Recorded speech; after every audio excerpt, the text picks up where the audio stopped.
You're listening to the British Baseball Podcast.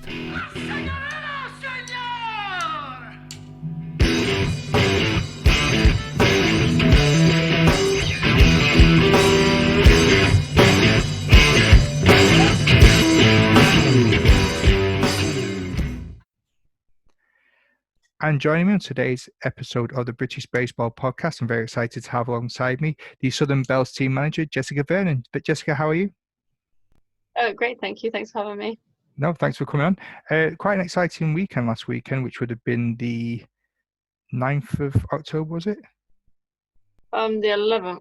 Yeah. The 11th. Oh, the basic math failing me once again. So do you want to, before we get into the Bells themselves, why don't we talk a little bit about yourself? Do you want to tell us about your family background and how you got interested in baseball? Yeah, sure. So I think about 2014, my cousin Beth we were at a family barbecue and she was asking me, "Oh, you should come to softball. You should come to softball." So that's where it started. Obviously, Uncle Paul, her dad was the coach, so I went along, and it just kind of spiraled from there.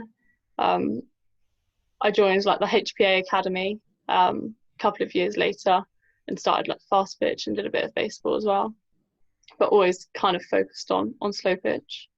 Yeah. And then obviously a bit of coaching. How did you get involved in the coaching side? Was it just a case of wanting to be more hands-on within the club, or have you always been keen to learn and teach? No, I think it was from when we did the BSUK Academy and the High Performance Academy.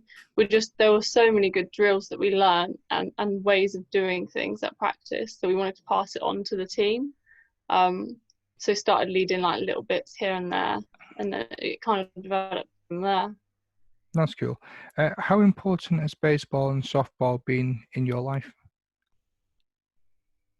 And well, I mean, I play it almost every weekend. I think when I started, I didn't really do any sport, and now I teach PE in primary schools. So it's gone from nothing to all of it really. The coaching at the softball club. I've done a bit for other teams as well. So it's just totally taken over, and yeah, made me more confident and all of that. That's cool. So as a teacher in primary schools, have you tried to get baseball introduced into schools? I did a session this week actually at a school for the year 5 class, just an enrichment session, like a one-off baseball lesson, which was really good fun. Yeah. How hard was it to try and get it introduced into the school? Was it quite easy to, pardon the pun, to pitch it to the board, or did you have to fight to try and get it part of the program? So I work for a company who are partnered with BSUK. So hopefully it will be something that during next summer is going to be quite popular within all the schools and things. Oh, okay, sorry. For a moment then I thought that you might be a PE teacher in a school, and it was something that you sort of introduced yourself. It's a company that schools employ, but we do have an influence in the sports that we do sometimes. That's interesting. Have you got any tips then to any PE teachers out there that might be interested in baseball as a way to try and get them to promote it in their schools? Yeah, there's loads of courses. There's like activated courses that BSUK run, or even just playing it a little bit yourself. You pick everything up and you're able to pass it on to the younger ones. That's cool. Thank you very much. Let's go back to your sort of playing. Who have been the most influential players and coaches throughout your career? Well, definitely Uncle Paul. I think it was he was the one that encouraged me to do the academy. I'd only been playing for a year or so. So everything was quite new, and then going into baseball as well, and just being exposed to all these different things. It taught me so much.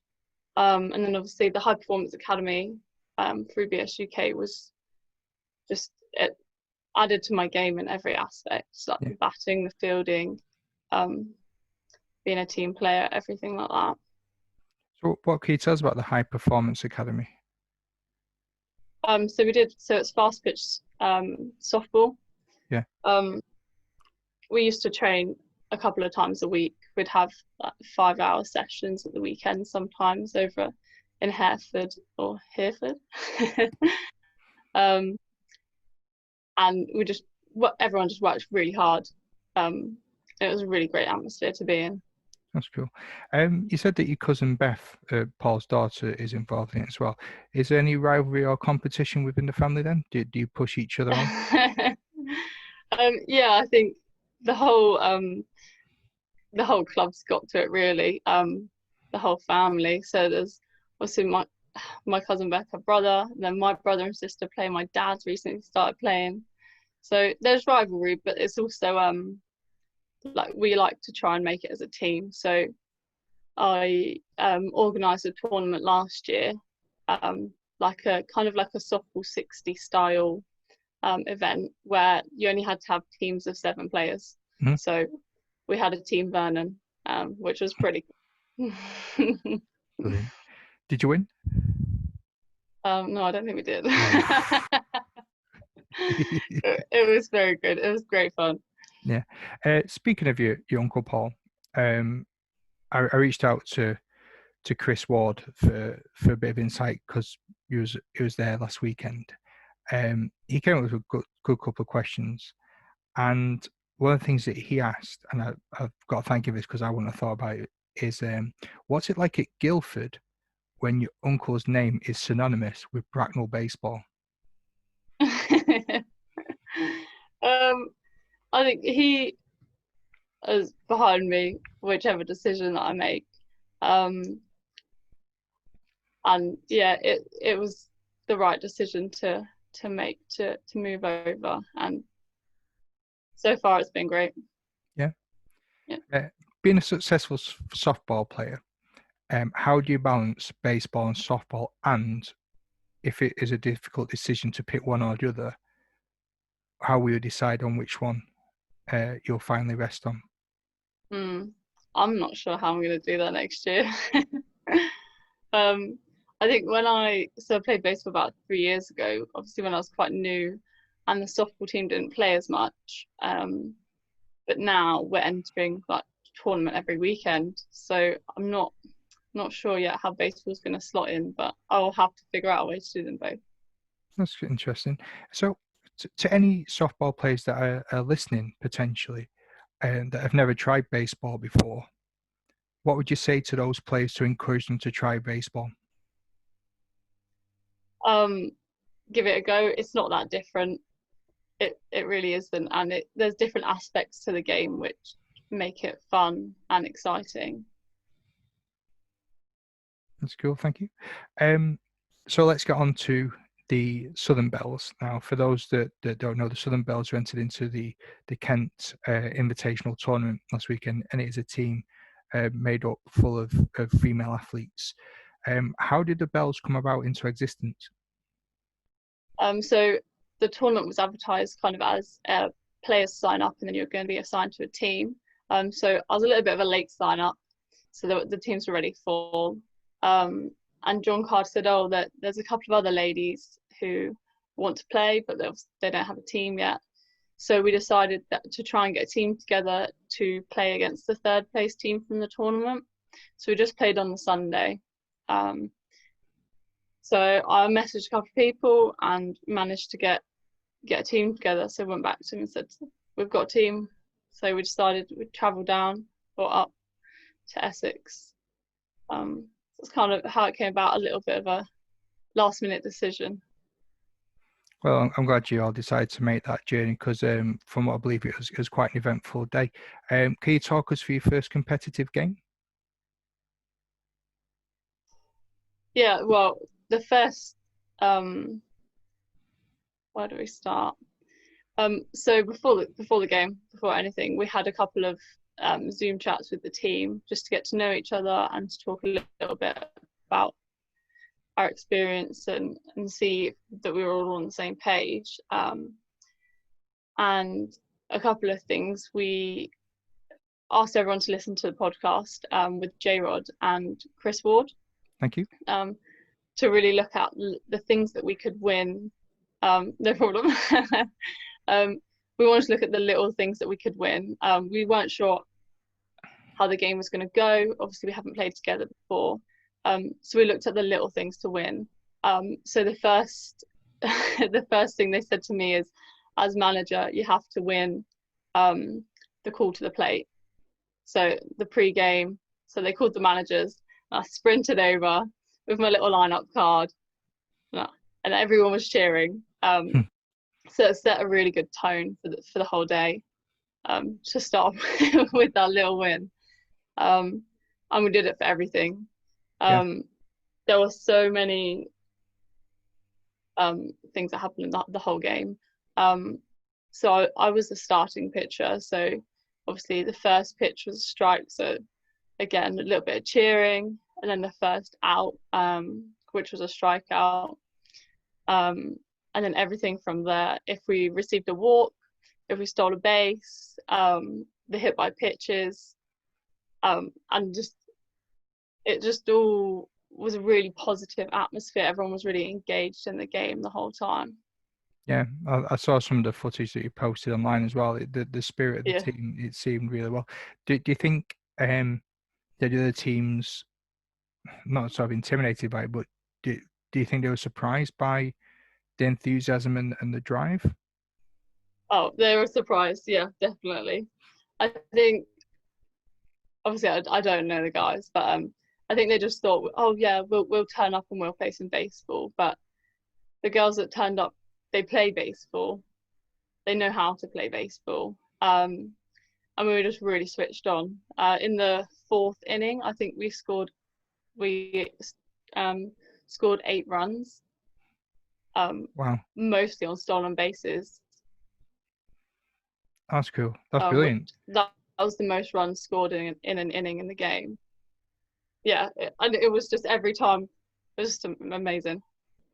I saw the accidental running as well, the stolen base from third. That was it actually, if you hadn't put it accidental, it would have looked, yeah, it still looks great. Honestly, we were in shock in the dugout that not that Natalie was running, but that the catcher just got the ball, threw it back. What's happening? And it was great. Well, the little things like that. Yeah, I was gonna say, like from a management point of view, that could be something that you look to target all the time. The switching off of players. You should have thought that as a managerial win. All part of the strategy. So yeah. So did you find it was hard to gel as a group with everyone being from different teams, or did you click pretty much because you had your Zoom chats and you had a pretty good bonding session at the start? Yeah, I think the Zoom calls were at a good start, so that everyone was on the same page. We turned up an hour before the game and had a little practice. So we warmed up together, we threw together, we got to know each other a little bit. We practiced taking a lead and things together, which was really nice. And I think we did gel quite well together. There were some girls who already kind of knew each other or knew of each other. We've played against each other before. So it was really nice to play with them. That's cool. Do you want to talk us through lineup? Anyone you want to give a thanks to? All your players? Oh, the lineup. I can give a shout out to all the girls. Let me do it. Shall I do it? That's right. I kind of put you on the spot a bit. So I'm guessing that this isn't just a one-off. What are the plans for the future for you and the Bells? It was a one-off. We got to have some more. But it was just so exciting and nice to play as an all-girl team. It just doesn't happen. And everyone wants to get better. Everyone wants to play together. We want to progress. So there are some plans, hopefully, that we can practice together, and get a little bit, possibly a team going. What that will look like next year, we're not sure at the moment. So if there's ever like another BBF Open tournament style event that happens, do you think we'll see the Bells come back together again? Yeah. I think we'll be there. Excellent. So what are the aspirations for you and the other Bells now with the announcement of the female GB national team? Where do you see yourselves in that picture? I hope that over like the next coming months we can practice together and work on things that we need to work on and improve our strengths as well, and to have the players in a good position to trial for the national team. You see yourself as a pitcher in that sort of environment as well, or would you rather be in field outfield? I'll give it a go. Yeah.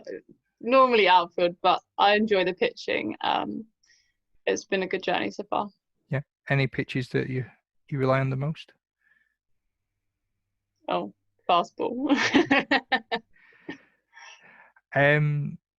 Another good question that came through from Chris as well is, where do you think women's baseball will be in 5 years' time? 5 years. I just hope that the plans that are in place at the moment start to get put to, I don't know the right word, start to get put into place, and that they do go ahead with the trials, so the national team and the leagues. I hope that the women's league can be regionalised so that there's a couple of leagues so that you don't have to travel the entire country.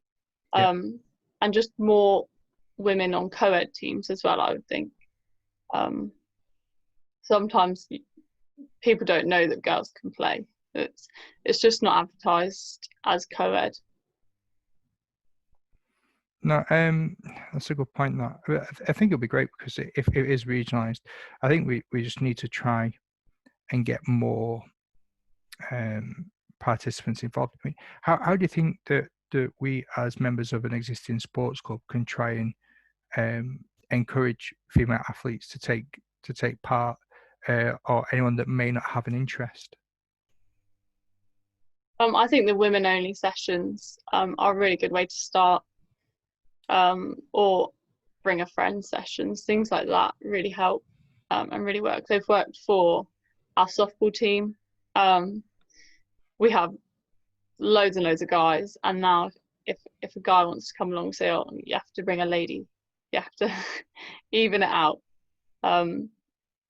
So yeah, maybe just people bringing their friends along to the teams to practice would probably be a really good start, actually. Yeah, I'm not saying I'm working on convincing my better half to come down, but I think my partner would be quite interested. She'd be really good at it, because she's really good at whatever she puts her mind to. So for me to try and convince someone to come down, it'd be quite easy, because I think she's a passionate person anyway. But I was thinking, like, for people out there that, like I said before, they may not even know that it exists. I'm trying to think of creative ways to increase in participation. Yeah, it's a really good team sport, as well as being like an individual sport. Mm-hmm. And that, I think, might end as well. But yeah, it's quite individual, but you have your team to rely on, which is really, really nice. That's cool. Thank you. Jessica, that sort of brings me towards the end of my questions, and it's show tradition that I leave the last word open to the guest.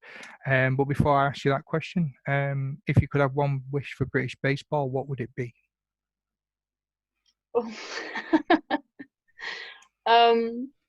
British baseball.